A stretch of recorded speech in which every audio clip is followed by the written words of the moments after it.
नमस्कार, मैं दीपक शर्मा, मेरे यूट्यूब मंच पर आपका स्वागत है। दोस्तों, मोदी और शाह की बीजेपी में आजकल अटकलें ही अटकलें, चर्चा ही चर्चा है और आप कह सकते हैं कंफ्यूजन की स्थिति, असमंजस की स्थिति है। और ऐसी स्थिति पिछले 11 साल में कभी नहीं देखी गई। चाहे वो सांसद हो, चाहे वो मंत्री हो, चाहे मोदी जी के करीबी हो या फिर बीजेपी के बागी हो, पूरी बीजेपी में, दिल्ली दरबार में इस वक्त 2 तारीखों की चर्चा है। 2 तारीखों की चर्चा है। पहली तारीख 9 सितंबर, जिस दिन उपराष्ट्रपति का निर्णायक चुनाव या यूं कहें मतदान है। चर्चा इस बात की है कि बीजेपी में कितने लोग क्रॉस वोटिंग करते हैं, कितने लोग खेल कर देते हैं पर्दे के पीछे। और दूसरी तारीख 17 सितंबर है। 17 सितंबर को मोदी जी 75 बरस के पूरे हो रहे हैं और बीजेपी का अघोषित नियम कहता है कि 75 बरस में नेता को रिटायर हो जाना चाहिए। अब 17 सितंबर को लेकर, 17 तारीख को लेकर आज अटकलों का दौर बीजेपी के भीतर, एनडीए के भीतर उस वक्त तेज हो गया जब मोदी जी के दफ्तर ने अचानक मोदी जी का एक अहम विदेशी दौरा रद्द कर दिया, कैंसिल कर दिया। और यह विदेशी दौरा था यूनाइटेड नेशन का। जी हां, सबसे अहम आप कह सकते हैं मोदी जी का भाषण यूनाइटेड नेशन की जनरल असेंबली में होना था। उस जनरल असेंबली में जहां ट्रंप को भी बोलना है, पुतिन को भी बोलना है, शी जिनपिंग को भी बोलना है, दुनिया के सभी नेताओं को बोलना है, वहां मोदी को बोलना था। सबसे अहम मौका, और यह दौरा कैंसिल कर दिया गया। जिस दौरे को जुलाई में 2 महीने पहले मोदी के दफ्तर ने कंफर्म किया था कि 26 सितंबर को मोदी भाषण देंगे, भारत के प्रधानमंत्री मोदी भाषण देंगे, उस दौरे को कैंसिल कर दिया मोदी ने। अब मोदी नहीं जाएंगे, मोदी के विदेश मंत्री जाएंगे। लेकिन दोस्तों, बात यूनाइटेड नेशन का दौरा रद्द करने पर खत्म नहीं हुई। दरअसल 17 सितंबर से पहले मोदी जी ने कुछ ऐसे काम किए, कुछ ऐसे अधूरे काम किए जिसकी चर्चा भी जोरों पर है कि आखिर 17 सितंबर से पहले बड़े बड़े मामले, अधूरे मामले मोदी जी जल्दी जल्दी क्यों निपटा रहे हैं। मिसाल के तौर पर जीएसटी का मामला देखिए। अब जीएसटी का मामला बरसों से पेंडिंग पड़ा था, लंबित पड़ा था, फाइलों में था। अचानक जीएसटी कम की जाती है, अचानक जीएसटी कम की जाती है और कुछ ऐसे प्रोडक्ट हैं जहां जीएसटी बिल्कुल ही निल कर दी गई है। जीएसटी को लेकर अचानक बड़ा फैसला। पॉइंट नंबर 2, मणिपुर का दौरा। अब आप सोचिए, जिस मणिपुर की तरफ झांक के मोदी जी ने नहीं देखा, पार्लियामेंट ठप रही, हंगामा रहा, सड़क पर प्रदर्शन होते रहे, मोदी जी ने मणिपुर पर एक शब्द नहीं बोला। उसी मणिपुर में दौरा करने के लिए आखिरकार मोदी जी जा रहे हैं 13 तारीख को, यानी 17 तारीख से 4 दिन पहले एक बड़ा अधूरा काम पूरा करना चाहते हैं। पॉइंट नंबर 3, एक और अधूरा टास्क जो काफ़ी समय से, जिस पर आप कह सकते हैं संशय था, संदेह था, चीन का विवाद। चीन को लेकर जिस तरह से आप कह सकते हैं भारत और चीन के बीच बर्फ जमी थी, रिश्तों पर बातचीत बिल्कुल बंद थी, यहाँ तक कि आंख में आंख डाल के बात नहीं हो रही थी। वहाँ पर मोदी ने चीन का दौरा कर लिया, कई बरसों बाद चीन का दौरा, और वो भी ऑपरेशन सिंदूर में जिस तरह से चीन के साक्ष्य नजर आए, प्रमाण नजर आए उस युद्ध में पाकिस्तान की मदद करते हुए, उसके बावजूद चीन से डिस्प्यूट खत्म करने के लिए एक पहल की गई। क्योंकि 17 सितंबर से पहले, क्योंकि इसका भी चर्चा है। और पॉइंट नंबर 4, ये सबसे इंपॉर्टेंट है। पिछले कुछ महीनों से मोदी धीरे धीरे अपना कामकाज ट्रांसफ़र कर रहे हैं नंबर 2 को, अमित शाह को। वो चाहे पार्लियामेंट हो, चाहे वो राज्यसभा में मोदी का रिप्लाई हो ऑपरेशन सिंदूर पे, जिसका जवाब अमित शाह देते हैं। पहली बार अमित शाह प्रधानमंत्री की जगह रिप्लाई दे रहे हैं संसद में, राज्यसभा में। इसी तरह से एनडीए के जितने मसले हैं, या राज्य सरकारों के जितने मसले हैं, या फिर संगठन और पार्टी के जितने मसले हैं, सब के सब अमित शाह कर रहे हैं और पहली बार अमित शाह फैसले ले रहे हैं। अब पार्टी में अटकलें इसलिए तेज हो रही हैं, और खासकर मोदी के जो मुखालिफ लॉबी है, जिसमें कई बड़े चेहरे हैं, वहाँ इस बात की चर्चा है कि क्या मोदी, जिनकी सरकार में एक तरह से ये नियम बन गया, हालांकि लिखा पढ़ी में कोई नियम नहीं, आगे बताऊंगा, ये नियम बन गया कि जो 75 के ऊपर है या 75 बरस पूरे कर रहा है, उसको कुर्सी छोड़नी पड़ेगी। और ऐसे कई उदाहरण मिले। येदियुरप्पा, कर्नाटक के आप कह सकते हैं बीजेपी के एक आइकॉनिक फेस, कुर्सी से उतार दिया गया। कलराज मिश्रा हो, या फिर यशवंत सिन्हा हो, या फिर मुरली मनोहर जोशी हो, या फिर मोदी जी के गुरु हो अडवाणी, सबको कुर्सियां छोड़नी पड़ी। बहुत लंबी फेहरिस्त है ये, 20-25 नाम मैं ले सकता हूँ बड़े बड़े। 75 बरस पूरे होते ही उनको कुर्सी से उतरना पड़ा। बीजेपी में अब बागियों का कहना है कि क्या मोदी जी इस नियम को फॉलो करेंगे 17 सितंबर को। अब दोस्तों, बीजेपी के कई नेता पर्दे के पीछे भले ही चर्चा करते हों, लेकिन बोल तो सकते नहीं। वो चाहे नितिन गडकरी हो, इशारों में बहुत बातें करते हैं, लेकिन सीधे नहीं बोल सकते। वो चाहे शिवराज सिंह चौहान हो, या फिर वो वसुंधरा राजे हों, या फिर राजीव प्रताप रूड़ी हो, या रविशंकर प्रसाद हो, शाहनवाज हुसैन हो, या मुख्तार अब्बास नकवी हो, या योगी आदित्यनाथ। तो लंबी लिस्ट है, कह तो कोई नहीं सकता। लेकिन इस कमी को कौन पूरी कर रहा है? इस कमी को विपक्ष पूरा कर रहा है। और विपक्ष में चाहे वो केजरीवाल हो, चाहे तेजस्वी यादव हो, या अखिलेश हो, या राहुल गांधी हो, या उद्धव ठाकरे हो, कोई भी नेता हो विपक्ष का, सब के सब 17 सितंबर को लेकर एक तरह से आप कह सकते हैं नैतिक दबाव, मॉरल प्रेशर बना रहे हैं मोदी पर। भागवत यानी सरसंघ चालक और पूरा संघ परिवार देश के नेतृत्व में बदलाव चाहता है। अब मोदी जी का समय खत्म हो गया है और देश में बदलाव चाहता है, और बीजेपी का राष्ट्रीय अध्यक्ष भी अपने मर्जी से चुनना चाहता है।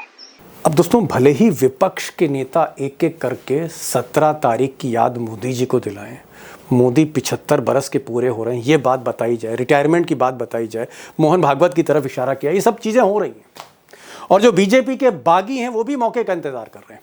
लेकिन सच्चाई है कि मोदी के जो नंबर 2 हैं, जो चाणक्य हैं, उन्होंने खुलकर कह दिया, खुलकर साफ कर दिया, और कई मंचों पर कहा है कि भाई चाहे कुछ हो जाए, 75 बरस का पूरा होने पर मोदी जी पर कोई असर नहीं पड़ता, मोदी जी की सरकार चलती रहेगी। और ये जो 75 बरस की बात है, ये मिस्टर शाह का कहना है, ताजा बयान है।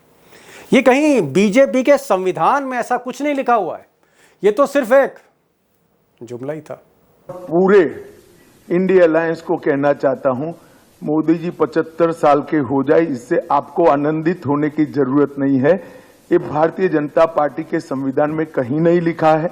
मोदी जी ही ये टर्म पूरी करेंगे और मोदी जी ही आगे देश का नेतृत्व करते रहेंगे। दोस्तों, अमित शाह भले ही जो कुछ कहें मोदी के पक्ष में, लेकिन सच्चाई है, आज की तारीख में सच्चाई है कि मोदी की सरकार अल्पमत में है। मोदी बैसाखियों पर चल रहे हैं।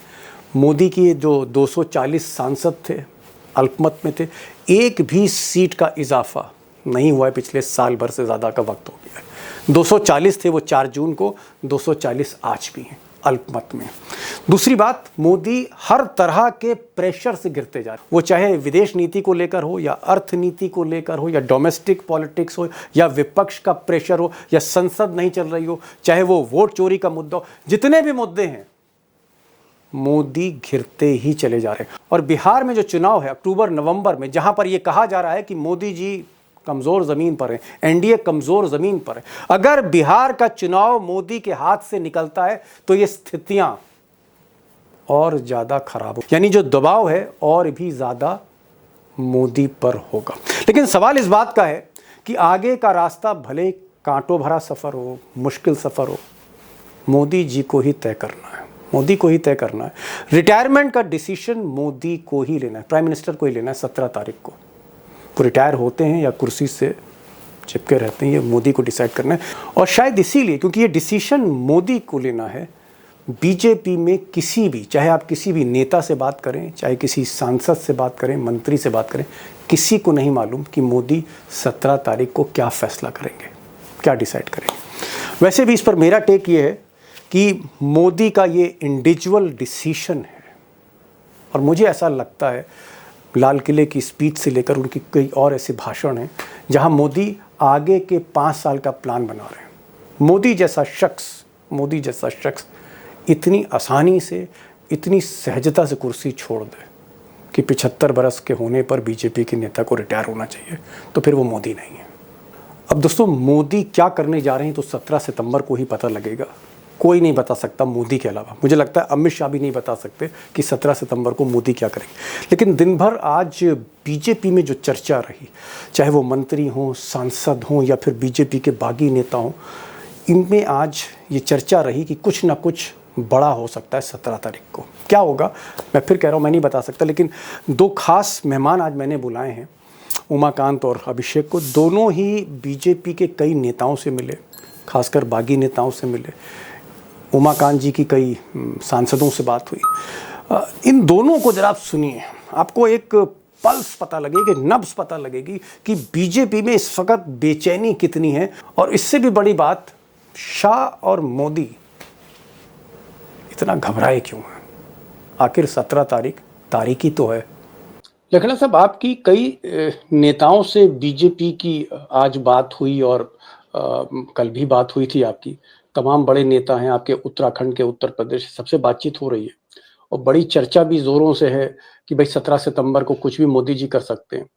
हालांकि मोहन भागवत ने क्लियर किया है कि भाई मैंने कोई इस्तीफे का दबाव 75 साल की उम्र में नहीं डाला था, लेकिन जिस तरह से प्रधानमंत्री ने दौरा रद्द कर दिया 17 सितंबर के बाद, 1-2 प्रोग्राम और कैंसिल कर दिए, यूनाइटेड नेशंस नहीं जा रहे हैं और वो भी अचानक कर रहे हैं, और 17 तारीख से पहले बहुत सी ऐसी चीजें कर रहे हैं। जीएसटी जो है उन्होंने कम कर दिया अचानक। मणिपुर जो कभी उनको उनके एजेंडा पे नहीं था, अब वो मणिपुर भी जा रहे हैं, जिसपे पार्लियामेंट हप रही।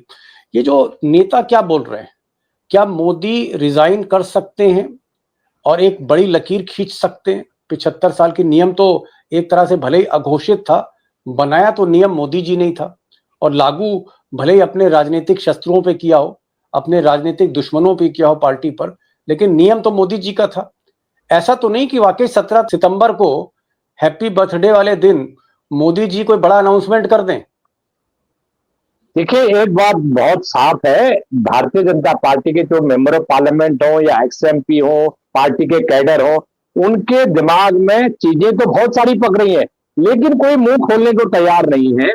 मैं आपको बहुत साफ क्लियर कट बता दूं कि कोई मुंह खोलने को तैयार नहीं है। हर लोग, हर आदमी अपनी जो है, जिसको कहते हैं ना, धक-धक उनका दिल में ऐसा लग रहा है कि पता नहीं किस क्षण क्या हो जाए। सबसे बड़ी बात है कि मोदी जी इस तरह की अगला मूव क्या होगा, जो भी करते हैं बड़ा छिपा के करते हैं। 2 लोग 3 लोग, 2 से तीसरे को पता नहीं होता कि क्या होने वाला पार्टी के भीतर, पार्टी के बाहर, और वो उनका अगला स्टेप क्या होगा, कितने लोग आश्चर्यचकित होंगे कि क्या वो कदम उठाने वाले हैं। लेकिन मैं एक बात बता सकता हूँ आपको कि आरएसएस की जो बैठक हुई है, उस बैठक में मुरली मनोहर जोशी जैसे बड़े दिग्गज नेता ने देश की आर्थिक हालत और मोदी सरकार की जो आर्थिक स्थिति की जो दशा दिशा है, जो जर्जर हालात है, उसकी जो पोल पट्टी आरएसएस के कैडर के सामने खोली है, आरएसएस के स्टालवर्ड के सामने खोली है, तो उससे नींद उड़ी हुई है। और पार्टी के भीतर अगर इस तरह की कशमकश है, पार्टी के सांसद नाखुश हैं, जिनको आप जबरदस्ती बुलाना चाहते हैं कि आप डिनर में आइए ही आइए, तो ये इसका मतलब है कि पार्टी के सांसदों पर आपको भरोसा नहीं है, उनकी इंटीग्रिटी आपको डाउटफुल कर लग रही है। उनको, आपको लग रहा है कि इनको आपने 6 महीने पहले डांटा था, इसको 1.5 साल से अपॉइंटमेंट नहीं दिया, इसको 3 साल से अपॉइंटमेंट नहीं दिया। ये कहीं ऐसा ना हो कि कोई 9 तारीख को ऐसा खेल कर जाए। और इवन 9 तारीख के बाद देखिए, ऐसा है कि अगर आपका जो नंबर तो आपके साथ आई है, 9 तारीख के बाद क्या स्थिति होती है, किस तरह का टर्न ऑफ इवेंट जो है वो क्या रुख अपनाती है, तो ऐसी दशा में आप इनका जो भीतरी डर है, उस डर को आप अंदाजा लगा सकते हैं कि जहां अगर आप कह रहे हैं कि 13 तारीख को ये मणिपुर जा रहे हैं, 14 तारीख को ये गुवाहाटी में रहेंगे, तो क्या होगा, ये इसके बारे में कोई स्पेकुलेशन नहीं कर रहा है। इसमें डर है पार्टी के भीतर, आशंका है पार्टी के भीतर। जी। लखला साहब कह रहे हैं कि भाई मोदी जी का अगला कदम क्या होगा, ये तो अमित शाह भी नहीं बता सकते, मोदी जी ही बता सकते हैं। स्पेकुलेशन है, पार्टी में बहुत चर्चा है, पार्टी में आप कह सकते हैं काफी ऊहापोह की स्थिति बनी हुई है। 8 तारीख को मोदी जी डिनर भी दे रहे हैं और उसमें सारे सांसदों को बुला रहे हैं। क्या होगा, क्या वाकई मोदी रिजाइन करेंगे या सिर्फ और सिर्फ इस तरह की चर्चा हो रही है क्योंकि मोदी जी ने अपना टूर कैंसिल कर दिया है? अभिषेक, वैसे तो चर्चा पिछले 2 महीनों से है, जब से मोहन भागवत ने कहा कि 75 बरस में रिटायर हो जाना चाहिए, लेकिन अचानक मोदी का दौरा रद्द होना 26 सितंबर का, 17 सितंबर के बाद का इतना बड़ा कार्यक्रम रद्द होना, कुछ डेट्स नहीं देना 17 तारीख के बाद, इसलिए ये चर्चा इस वक्त एकदम पीक पर है, खासकर बीजेपी के अंदर कि होने क्या जा रहा है। आपकी कई सांसदों से बात हुई है बीजेपी के, आपकी कई नेताओं से बात हुई है, वो लोग क्या बता रहे हैं? चर्चा है क्या, कुछ दम है इसमें बात में? दीपक जी, जितनी चर्चा हम लोग सुन रहे हैं उतनी ही चर्चा भाजपा के सांसद भी सुन रहे हैं। और बात बिल्कुल सही कही है आपने, और उमाकांत लखेड़ा जी ने भी सही कही है कि नंबर 1 क्या करते हैं वो नंबर 2 को भी जब नहीं पता होता तो सांसदों को कहां से पता चलेगा। लेकिन एक बात तो जरूर है, प्रधानमंत्री का जो आखिरी ऑफिशियल कार्यक्रम है वो 15 सितंबर का है। बिहार के पूर्णिया में ब्रिटिश कालीन एयरपोर्ट को ऑपरेशनल करना है, उसे चालू करना है जो बंद पड़ा हुआ था। उसके बाद का कोई कार्यक्रम अभी तक घोषित नहीं हुआ है कि प्रधानमंत्री कहां जा रहे हैं, क्या कर रहे हैं या क्या करने वाले हैं। 17 सितंबर को वो जन्मदिन क्या विज्ञान भवन में मनाएंगे, क्या वो प्रधानमंत्री आवास पर मनाएंगे, क्या वो गांधीनगर जाएंगे या कहीं जाएंगे, वो भी क्लियर नहीं है। वो भी अब तक किसी को नहीं बताया गया कि 75 साल प्रधानमंत्री पूरे करेंगे तो कहां करेंगे। यहां तो पूर्व प्रधानमंत्रियों का 75 साल देखा होगा उमाकांत लखेड़ा जी ने कि विज्ञान भवन में कितना बड़ा जलसा होता था। यहां प्रधानमंत्री का पता नहीं है कि कहां जलसा हो रहा है। खैर, भारतीय जनता पार्टी में अभी जो स्थिति बनी हुई है दीपक जी, उस स्थिति को यदि हम दो तरीके से देखें तो दो अलग अलग एंगल निकलते हैं। पहला, प्रधानमंत्री मोदी आसानी से कुर्सी नहीं छोड़ने वाले, ये एक सामान्य धारणा लोगों में है। और दूसरा, कहीं गावस्कर की तरह संन्यास तो नहीं लेना चाहते कि लोग पूछे कि भाई संन्यास आप क्यों ले रहे हैं। तो गावस्कर ने जो कहा था कि संन्यास तभी लेना चाहिए जब लोग पूछे कि अरे भाई आप क्यों ले रहे हैं संन्यास। तो ये दो बातें चल रही है। और मोहन भागवत वाली जो बात कही आपने वो बड़ी मार्के की बात है। अगर मोहन भागवत को संन्यास वाली बात नहीं होती, मेरा जो मानना है कि अगर संन्यास वाली बात नहीं होती तो मोहन भागवत को दोबारा क्लैरिफिकेशन के साथ नहीं आना पड़ता कि नहीं नहीं नहीं हमने तो कोई दबाव नहीं डाला या ऐसी बातें नहीं कही कि 75 साल में कुर्सी छोड़ देनी चाहिए। इसका एक एंगल ये भी निकलता है कि 75 साल में वो कुर्सी छोड़ देंगे, उसके पहले ये मैसेज ना चला जाए कि संघ के दबाव में छोड़ा, इसलिए मोहन भागवत से कहीं पहले तो बयान नहीं दिलवा दिया गया ताकि बाद में पत्रकारों के सवालों का जवाब देने में आसानी हो कि नहीं नहीं संचालक ने कही दिया था कि कोई दबाव नहीं है, अपनी मर्जी से छोड़ा है। खैर, बड़ा मुश्किल सवाल है, मोदी जी के जहन में क्या चल रहा है इसको डिकोड करना है, तो ये तो अमित शाह के बस की बात नहीं, तो हम लोग तो पत्रकार हैं। एक चीज मैं लखेड़ा साहब आपसे पूछना चाह रहा था कि जिस तरह की खबरें आ रही हैं और बीजेपी के भीतर खबरें हैं, बीजेपी के सर्वे बता रहे हैं कि बिहार हाथ से निकल रहा है, बिहार हाथ से निकला, असम हाथ से निकल जाए, उत्तर प्रदेश हाथ से निकल जाए। अगर इस तरह के राज्य हाथ से निकल जाते हैं मोदी जी के तो ये छीछा लेदर और होगी। वैसे ही उन पर प्रेशर है, नायडू नाराज है, नीतीश की पार्टी बिहार के बाद टूट सकती है, अविश्वास प्रस्ताव की अभी से बातें हो रही हैं, अपोजिशन पूरा यूनाइटेड है, एक आप कह सकते हैं एकजुट है, एक छतरी के नीचे। क्या आपको लगता है मोदी जी के लिए इस्केप करने के लिए, मोदी जी के लिए इस सारी मुसीबतों से बचने के लिए एक जो सबसे गोल्डन विंडो है, एक जो विंडो है उनके पास, वो 17 सितंबर है जब 75 साल के पूरे हो रहे हैं, ये बता के वो अपनी कुर्सी छोड़ सकते हैं कि भाई मैं 75 साल का पूरा हो गया। और अगर अडवाणी जी, यशवंत सिन्हा, अरुण शौरी या फिर शांता कुमार या फिर शत्रुघ्न सिन्हा, ये जो लंबी फेरिस्त है येदुरप्पा से लेके कलराज मिश्रा तक, अगर इन लोगों को हमने 75 के बाद बैठा दिया तो मैं भी बैठ रहा हूं। क्या एक विंडो है उनके पास? और अगर ये विंडो वो मिस करते हैं तो आगे मोदी के लिए रास्ता और भी मुश्किल है, छीछा लेदर और ज्यादा होगी। क्योंकि एक चीज जिस पर मैं भी यकीन करता हूं कि मोदी अब बाउंस बैक कर जाएं, 2014 के पोजीशन पे पहुंच जाए, ये नामुमकिन है। तो क्या 17 को आपको लगता है एक अपॉर्चुनिटी है मोदी के पास? नहीं, देखिए अपॉर्चुनिटी तो उनके पास तमाम अपॉर्चुनिटी थी। अपॉर्चुनिटी तो उनके पास तब भी थी दीपक जी जब इनकी 240 सीटें आई। ये 400 पार का नारा लगा रहे थे और 240 में सिमट गए, तो उससे बड़ी अपॉर्चुनिटी कहां हो सकती है। और आप ये देखिए ना कि 240 जब आए तो इन्होंने भारतीय जनता पार्टी के एमपी की कोई मीटिंग नहीं बुलाई, कोई डिनर नहीं बुलाया जो उपराष्ट्रपति के लिए बुला रहे हैं, कोई डिनर पार्टी नहीं हुई। सब लोग पूरी तरह सन्नाटा था पार्टी में। और ये देखिए कि बड़े मौके और पते की बात कि इन्होंने भारतीय जनता पार्टी संसदीय दल की बैठक बुलाना जरूरी नहीं समझा। क्यों जरूरी समझा? कि उसमें ऐसे एमपी, 3-4 ऐसे एमपी खड़े होकर के ये पूछना चाहते थे कि मोदी जी, प्रचंड जीत का जो सेहरा जब आपके सर पर बांधा गया तो ये हार का सेहरा भी किसके हाथ में हम बांधेंगे, इतनी कम सीटें हमारी आई। दूसरी बात यह है बड़ी महत्वपूर्ण बात कि आपने एनडीए वालों की बैठक बुलाई, बैसाखी आपने मोड़ ले ली, तो बैसाखियां तो लगातार आपको भीतर से धमकी दे रही है।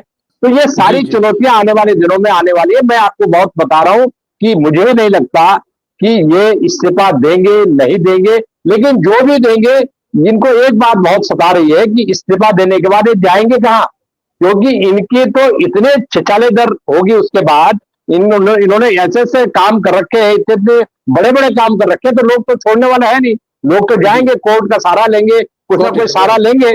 जी जी। अभिषेक, अंतिम सवाल आपसे, क्या आपको लगता है कि जिस तरह से मोदी धीरे धीरे अमित शाह को स्पेस दे रहे हैं, अमित शाह प्रधानमंत्री की जगह पर राज्यसभा में रिप्लाई करते हैं, ऑपरेशन सिंदूर में हमने देखा पहली बार अमित शाह बोल रहे हैं जहां प्रधानमंत्री को बोलना चाहिए था, एनडीए के जो फैसले हैं, सीटों के बंटवारे हैं, वो अमित शाह कर रहे हैं, अमित शाह संसद चला रहे हैं, अमित शाह मोदी की एब्सेंस में पूरी सरकार को कंट्रोल कर रहे हैं, राज्यों को देख रहे हैं। क्या आपको लगता है कि मोदी धीरे धीरे स्पेस दे रहे हैं और सरकार में रहते हुए ही मोदी अमित शाह को स्पेस देंगे, यानी प्रधानमंत्री की कुर्सी देंगे? दीपक जी, आपका जो सवाल है उसका जवाब एक रोचक वाक्य से मैं देना चाहता हूं, जो भाजपा के एक नेता ने मुझसे व्यक्तिगत तौर पर शेयर किया कुछ दिनों पहले। राजनाथ सिंह को किसी ने कहा कि आप उप प्रधानमंत्री तो नहीं बनाए जा रहे, काफी चर्चा है कि उप प्रधानमंत्री बनाए जा सकते हैं, भूमिका भी बढ़ी हुई दिख रही है। तो उन्होंने हंसते हुए कहा था कि मेरी कुंडली में उप नहीं लिखा है, कहीं राज्य से लेकर दिल्ली तक कहीं उप नहीं लिखा है, इसलिए मैं उप तो नहीं बन सकता, डिप्टी नहीं बन सकता, डिप्टी नहीं लिखा है कुंडली में। इस तरह की बात उन्होंने कही। थोड़ा ज्योतिष वगैरह में भरोसा भी रखते हैं। अब अमित शाह की बात आपने की, याद रखिए दीपक जी, राजदार को कभी भी कमान नहीं सौंपी जाती। ये भारत में आज से नहीं, सल्तनत काल से ये चल रहा है कि राजदार को कभी कमान नहीं सौंपी जाती। इंदिरा गांधी और कमलापति त्रिपाठी को का विवाद भी वहीं से शुरू हुआ था कि क्यों न एक स्टॉप गया प्राइम मिनिस्टर बना दिया जाए इमरजेंसी के दौर में।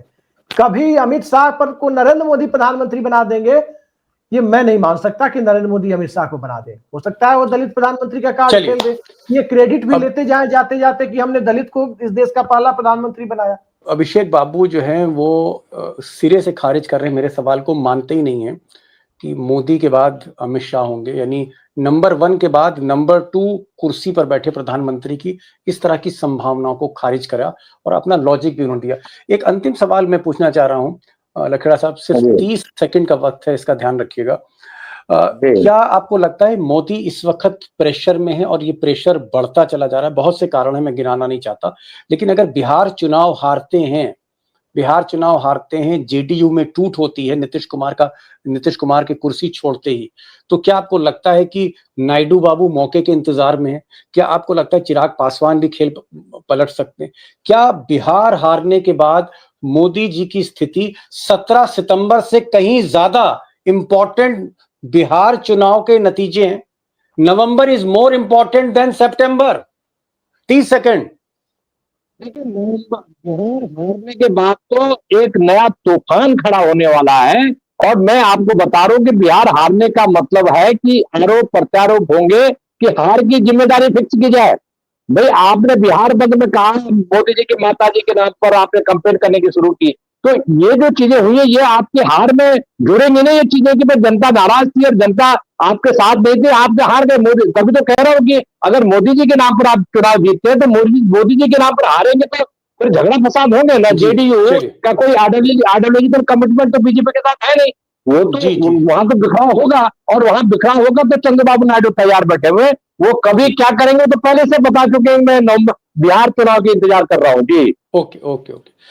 नवंबर के बाद स्थितियां जो हैं वो मोदी जी के लिए और ज्यादा उनको मुश्किल में डाल सकती हैं, क्योंकि अगर बिहार हारे तो जेडीयू में बिखराव होना ही है और उधर मौके के इंतजार में नायडू बाबू हैं, ये वो अपनी बात पार्टी के फोरम पर रख चुके, इंटरनल मीटिंग में रख चुके हैं। लेकिन मैं दोस्तों एक चीज कहूंगा कि ये जो आज वीडियो था जो थोड़ा आपको स्पेकुलेटिव लग सकता है, उसकी वजह यह है कि 17 तारीख के बाद के बहुत से ऐसे प्रोग्राम है जो मोदी जी ने रद्द कर दिया, जिसमें यूनाइटेड नेशन का दौरा था, और 17 तारीख से पहले बहुत से ऐसे काम हैं जो मोदी जी के अधूरे छूट गए थे, इनकम्प्लीट थे। जैसे जीएसटी को एकदम से कम करना, ये मोदी जी का बहुत ही आप कह सकते हैं इनकम्प्लीट टास्क था जो उन्होंने पूरा किया। इसी तरह से काफी समय से उनको मणिपुर जाने का वो एक सोच रहे थे कि किसी तरह से मैं मणिपुर जाऊं तो जो आरोप मुझ पर लग रहे हैं उसका मैं जवाब दे सकूं। मणिपुर भी वो 17 तारीख से 4 दिन पहले ही जा रहे हैं, यानी बहुत से अधूरे काम जल्दी जल्दी पूरा कर रहे हैं और 17 तारीख के बाद बहुत से बड़े काम रद्द कर रहे हैं।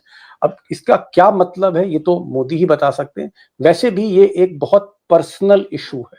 75 साल के नियम भले ही वो मोदी जी ने अघोषित तौर पे, अनौपचारिक तौर पे बनाया हो, उस नियम को वो खुद मानते हैं नहीं मानते हैं, ये मोदी जी को तय करना है।